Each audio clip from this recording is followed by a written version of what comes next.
دغه یو شی دی ولسوال صاحب، لکه دغه یو انتقاد ډېر کېږي چې منظور پښتین ولې وسلواله مبارزه نه کوي. خو ګوره دغه یو نقطې ته باید بله متوجه شو چې دغه د وسلوالې مبارزې فکر په پښتنو کې چې دی هغه د مذهب په اساس باندې جوړ شوی دی او هغې دپاره پاکستان ټي ټي پي جوړه کړې ده.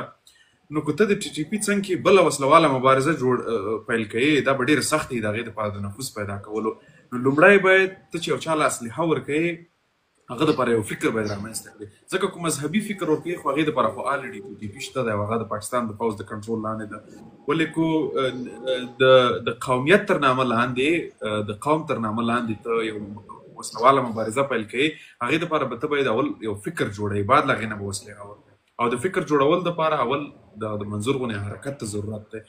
کو بلوچانو سره یې مقایسه وکړو، بلوچان هم مدني دغه لري مبارزه کوي او هم وسلواله کوي، ولې هغوی په منځ کې د مذهب په نوم باندې کومه ډله نشته لکه ټي ټي پي، او نه د پاکستان د استخباراتو جرړې هلته دومره ډېرې قوي دي لکه څومره چې په پښتنو کې دي.